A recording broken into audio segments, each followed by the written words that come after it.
Rahayu, saudara-saudara sejiwa Tosana Haji Nusantara. Jumpa lagi dengan saya Joko Supriyadi dari JS Collection Krisari Channel Jakarta. Senang bisa ketemu lagi setelah 10 hari tidak bersua.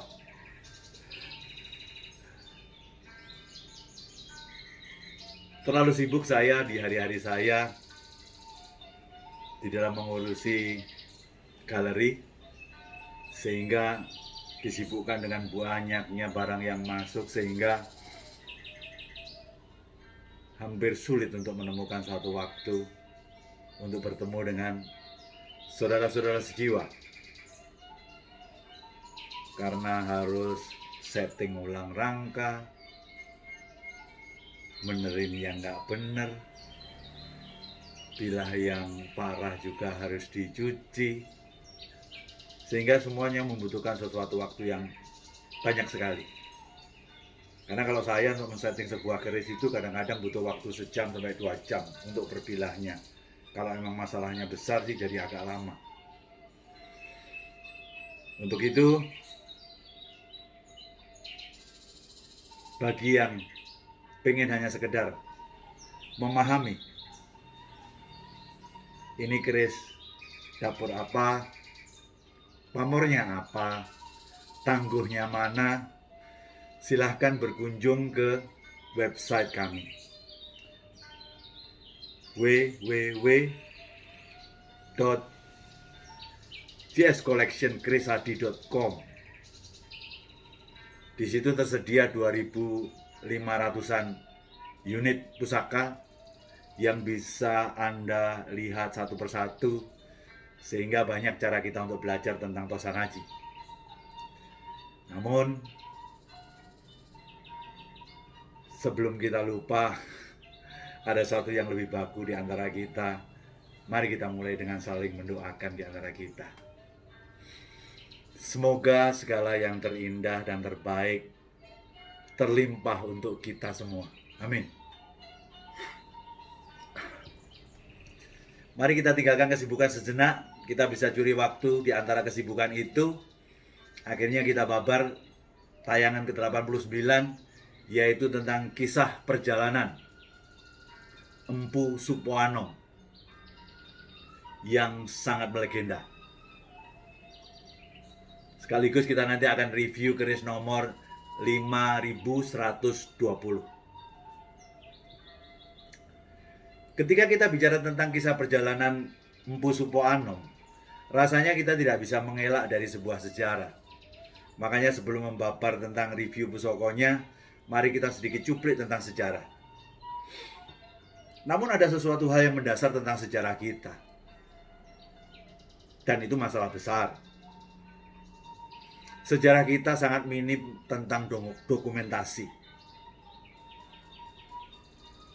sehingga sangat mudah suatu sejarah itu berbelok menjadi hanya sebuah legenda. Namun apapun itu, marilah kita berupaya untuk melakukan suatu eksplorasi lebih dalam untuk menemukan suatu benang merahnya. Kalau kita bicara tentang masalah Empu Supoanom, atau dalam bahasa perkerisan disebut dia seorang yang namanya Joko Supo, itu anak daripada seorang empu terbesar Mojopahit, yaitu Supo Mandragi. Yang kita tahu Supo Mandragi akhir daripada cerita ketenarannya, dia bergelar Empu Pangeran Sendang Sedayu. Supoanom atau Joko Supo adalah anak dari Supo Mandragi dengan seorang putri Mojopahit, yaitu Dewi Tatiban. Kenapa seorang empu bisa mendapatkan seorang putri? Beliau berjasa bisa mengembalikan pusaka Jalak Sumelang Gandring yang hilang, diambil oleh Bupati Blambangan. Namun dalam cerita, Empu Supo Mandragi waktu menemukan di Blambangan, dia malah dihormati di sana karena dia bisa berhasil menipu Bupati Blambangan dengan membuat putran Jalak Sumelang Gandring, sehingga dia dihadiahi putri. Dari putri Blambangan inilah akhirnya lahir seorang putra empu yang sangat luar biasa, namanya Joko Suro. Yang di masa mudanya nanti Joko Suro akan masuk ke Mojopahit untuk mencari ayahnya, dan dia berhasil membantu ayahnya untuk membuat suatu penjabaran teka-teki yang diinginkan Raja Brawijaya V tentang pusaka yang belum ada sebelumnya.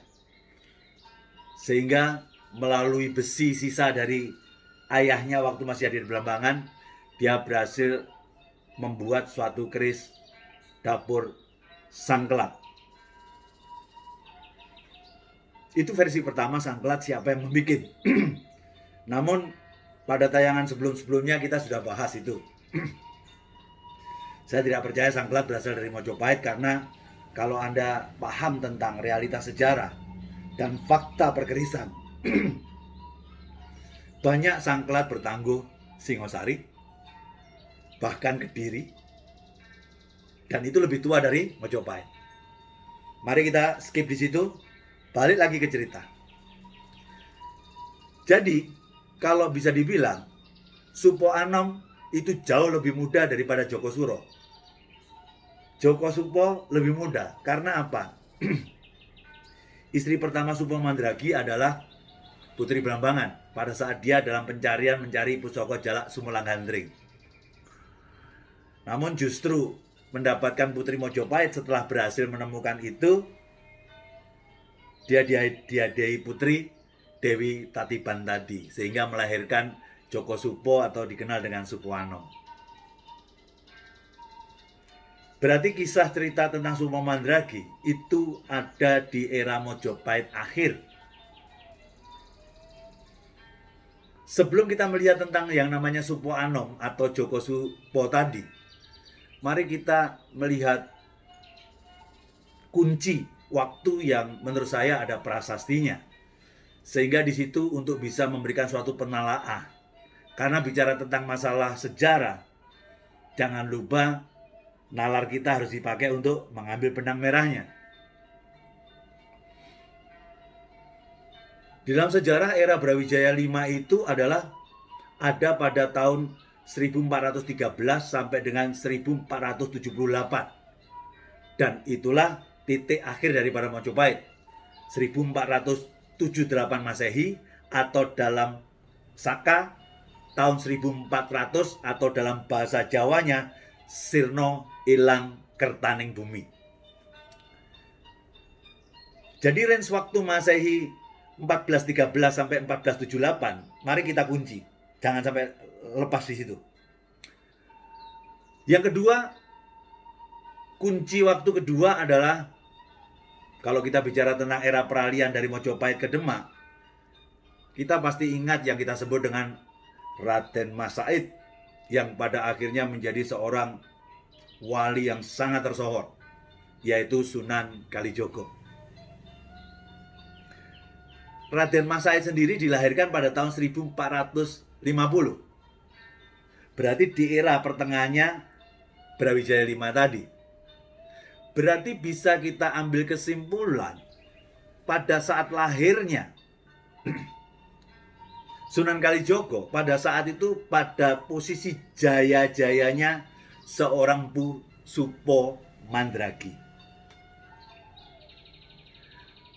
Dengan demikian, kalau ada semacam suatu istilah Raden Mas Said atau Sunan Kalijogo punya adik yang namanya Rasa Wulan, yang kemudian dinikahi Supo Mandragi, menurut saya nggak masuk akal. Karena lahirnya saja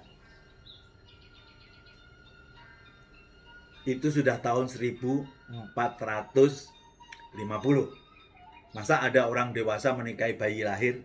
Apalagi itu adiknya Sunan Kalijogo. Kalau ada sejarah yang mengatakan bahwa Rasa Wulan itu kawin sama adiknya Supo Mandragi, Supo Nriyo, wong namanya adik, nggak jauh dari Supo Mandragi usahanya. Yang paling mungkin yang namanya Rosowulan, adik daripada Sunan Kalijogo, itu kawinnya sama anak Supo Mandragi, yaitu kita sebut dengan Supo Anom. Itu sangat mungkin. Sekali lagi ya, saya bicarakan tentang kemungkinan nalar. Namun di situ dikatakan Sunan Kalijogo berhasil untuk meyakinkan Mpu Supo Anom untuk masuk Islam. Kalau pada saat Sunan Kalijogo dilahirkan pada 1450, berarti jaya-jayanya kita sebut dengan yang namanya Supo Mandragi. Mungkin saat itu Supo Mandragi juga punya istri dan punya anak, mungkin dari Dewi Tatipan tadi. Berarti menurut saya Supo Anom atau Joko Supo tadi usianya sama dengan Sunan Kalijogo. Jadi dialah yang memungkinkan menikahi adik Sunan Kalijogo, yaitu Joko Supo. Namun kita lihat sejarah lebih panjang lagi. Agar kita tidak terlalu terprosok kepada sesuatu yang katanya ujungnya secara nalar tidak bisa masuk. Mari kita coba lihat ke arah yang kita sebut dengan pada saat terjadinya 1478. Berarti usia Sunan Kalijogo saat itu 27 tahun. Kalau Demak berdiri pada tahun 1500, pada saat itu Sunan Kalijogo usia 49 tahun. Nah, kalau dikaitkan dengan yang namanya Pajang 1549, saya anggap tadi Sunan Kalijogo sama Supo Anom tadi usianya hampir sama. Dia pada usia 98 tahun. Kalau pada era Senopati pada tahun 1588, dia jadi usianya 137 tahun. Dan katanya Supo Anom itu adalah menjadi puncak masterpiece karyanya itu pada era Sultan Agung. Makanya saat itu dia dijadikan empu kepala yang membawai 40 empu lainnya dalam rangka untuk mempersiapkan pembikinan yang namanya senjata massal dalam rangka Sultan Agung melawan VOC ke Batavia. Sultan Agung sendiri berdiri jumeneng pada tahun 1613. Pada saat berdirinya Sultan Agung, kalau sejarah itu benar, Mpu Supo hidupnya adalah umur sudah pada saat itu sekitar 162 tahun. Nah, Sultan Agung itu terakhir 1645. Berarti saat itu Mpu Supo Anom adalah umurnya 195 tahun. Memang semua orang ngomong bahwa Supo Anom adalah empu yang paling panjang usianya dari era Mojopahit hingga sampai Sultan Agung. Namun kita lihat rentang dan logikanya. 95 bukan merupakan waktu yang pendek untuk hidup manusia. Sampai saat itu pada puncak kejayaan daripada Mpu Supo Anom malah diberikan semacam suatu gelar oleh Sultan Agung menjadi Ki Empu Pangeran Warehanom. Karena Pangeran Warehanom, Ki Empu Pangeran Warehanom, makanya sering orang akhirnya menyebutnya Ki Nom, depannya dan belakangnya, Empu Ki Nom. Dan bahkan oleh Sultan Agung diberikan tanah perdikan di daerah Sendang, sehingga dia bergelar Empu Pangeran Sendang. Maaf, bukan Sendang Sedayu, Empu Pangeran Sendang, yaitu Supo Anom tadi. Kalau Empu Sendang Sedayu di daerah Sedayu, daerah dekat Gresik tadi adalah Supo Mandragi. Saya hanya ingin, mari kita coba telaah secara serius. Ini serius menurut saya, agar pelurusan terjadi. Kalau 195 itu menjadi sesuatu hal yang sangat susah. Hari ini dalam Guinness Book of Record saja, usia tertua orang yang masih hidup tapi sekarang udah nggak ada, itu berakhir pada tahun 116 tahun, seorang laki-laki. Dan yang masih ada sekarang di tahun 2020 ini, seorang perempuan dengan usia 112 tahun. Sekali lagi 195 tahun menjadi sesuatu hal yang sangat susah untuk dinalar.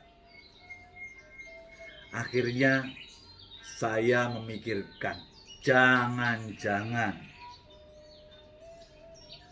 Joko Supo sama Supoanom itu orang yang berbeda. Kalau ini jadi masuk akal,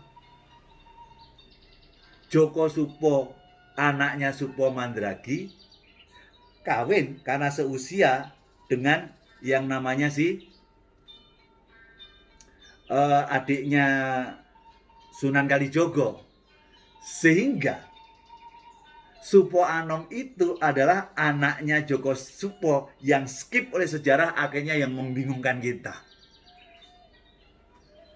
Kalau Supoanom itu anaknya si Joko Supo, itu pun pada era Sultan Agung, usianya dihitung sekitar 167 tahunan. Dan itu masih masuk akal, tidak mendekati 200 tahun. Jadi kadang-kadang bolehlah kita membanggakan satu masa lalu karena kita memang cinta Nusantara, cinta masa lalu, cinta sejarah. Tapi yang tidak benar rasanya harus kita luruskan. Kalau saya lebih cinta kebenaran. Misalnya sesuatu analogi sederhana. Kalau nggak percaya orang-orang dulu tuh tinggi-tinggi, lihatlah aja di makam. Itu yang namanya patok makam itu kan panjang-panjang. Kalau menurut saya dulu itu adalah tanah masih luas, tidak terlalu banyak orang. Wong namanya budaya kita itu adalah menghormati leluhur. Ya akhirnya dijembarkan kuburnya, walaupun panjangnya orang tingginya nggak terlalu tinggi, dikasih patok yang sangat panjang sekali. Fakta sejarah sekarang, di dalam pemecahan rekor-rekor nasional dunia selalu ada orang lari lebih cepat, seseorang tumbuh lebih tinggi, orang berusia menjadi lebih lama. Jadi menurut saya, yang dulu disempurnakan sekarang lebih bagus, lebih bagus, lebih bagus. Menurut saya. Mari kita tinggalkan cerita itu. Paling tidak, secara hati saya sangat percaya Supo Mandragi adalah empu yang sangat terkenal yang akhirnya menurunkan empu-empu besar di tanah Jawa sampai ke Pak Jenoh, sampai ke Mageti, semuanya berkarya dari darah Supo Mandragi. Juga demikian dengan Supoanom. Jadi kesimpulan saya, Supoanom itu yang lebih masuk akal anaknya Joko Supo, bukan pribadi yang berbeda. Sehingga wong namanya anak Joko Supo, berarti wajar jadi keponakannya si Sunan Kalijogo. Adalah suatu hal yang wajar. Pas waktu Mojopahit jatuh, yang membantu Supoanom bisa menjadi empu di Demak Bintoro itu adalah atas bantuan daripada omnya ini. Itu jadi masuk akal. Satu hal lagi sebelum kita membahas tentang masalah yang terkait dengan masalah keris yang kita review hari ini, jangan lupa tentang hubungan antara empu atau resi dengan raja, dengan orang yang lainnya. Menurut saya, dulu itu raja dianggap sebagai perwakilan Tuhan yang ada di muka bumi ini. Sehingga resi ataupun empu seolah-olah sebagai penasehat dari raja, dia pun juga tunduk kepada raja tadi. Tapi empu atau resi, dia punya posisi sedikit lebih independen. Tidak bisa diperintah oleh orang lain selain rajanya. Sehingga empu akan tunduk pada raja, betul? Nah, raja itu adalah mewakili kepentingan ego sebuah era. Makanya jangan kaget, kita awali dari Singosari aja. Kerisnya Birowo, gagah, gede. Ketika pindah ke Mojopahit, raja punya suatu ego era. Gak usah gede-gede, kecil hati tapi nyatriani. Mojopahit pindah ke Demak, era peralihan Islam berkembang sehingga tidak terlalu banyak yang kita bisa tangkap, kecuali di sana mulai banyak keris-keris yang diberikan semacam sesuatu relief-relief, kaligrafi huruf Arab. Lari ke Pajang, meniru sebelumnya yang lebih awal yaitu Singosari, gagah Birowo lagi. Pajang dikalahkan Senopati, akhirnya menjadi nyatriani lagi, kecil lagi. Senopati berlanjut ke Sultan Agung yang terkenal, gagah lagi.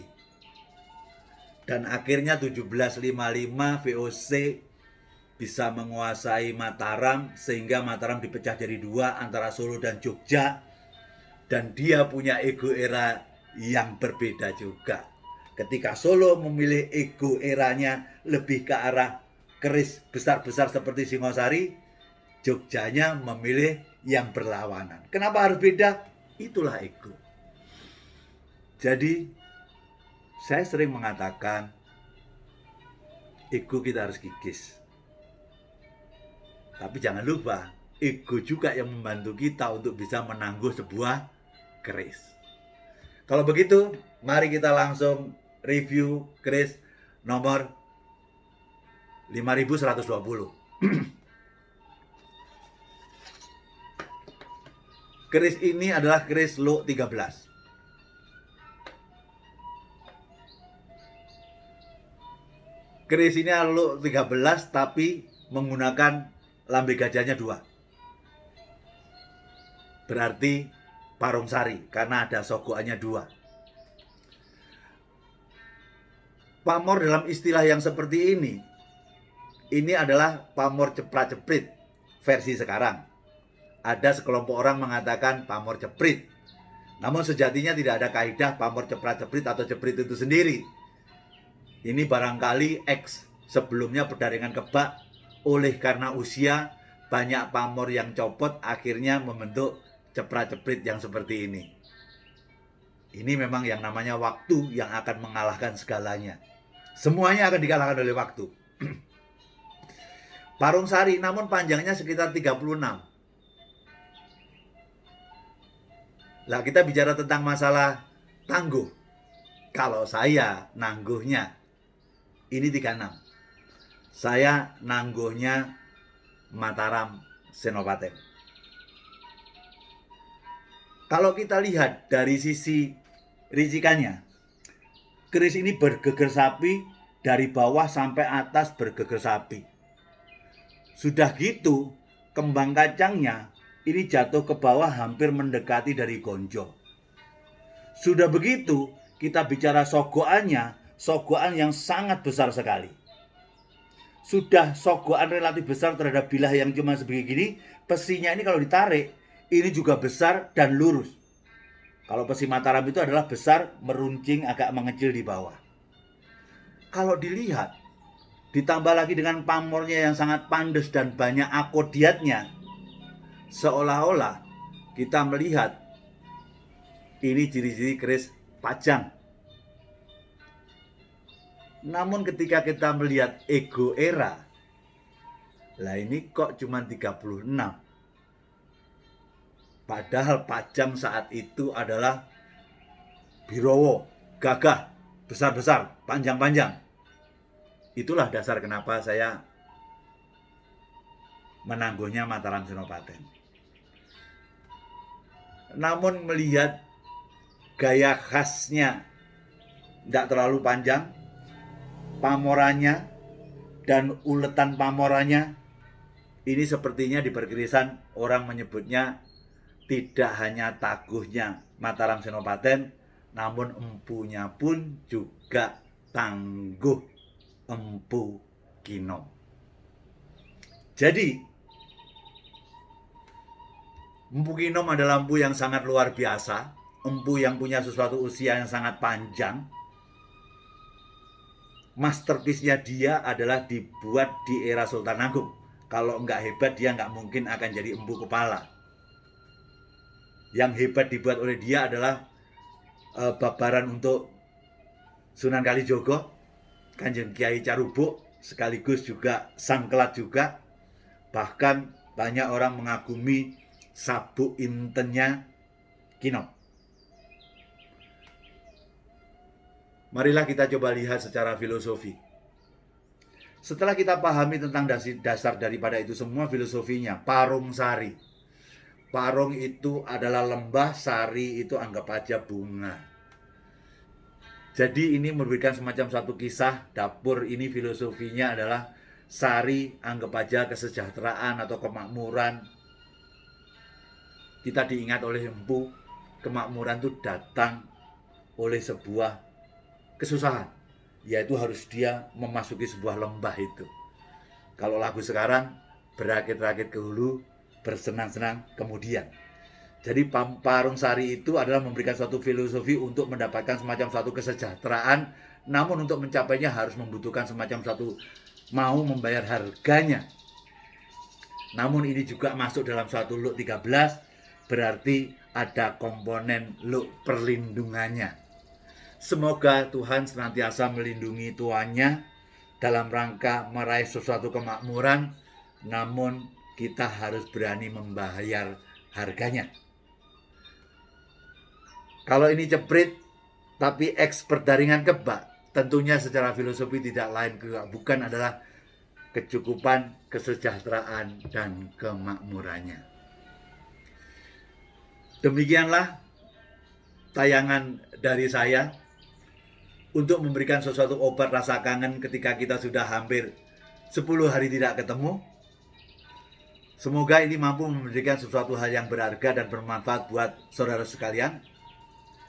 Bagi yang tidak cocok, ya jangan dipakai. Jangankan bicara keris. Wong sejarah ada orang yang namanya Joko Supo Anom yang adiknya Sunan Kalijogo dinikahkan sama ini, hubungannya jadi begini begitu. Itu aja ceritanya tidak akan match dengan perjalanan waktu.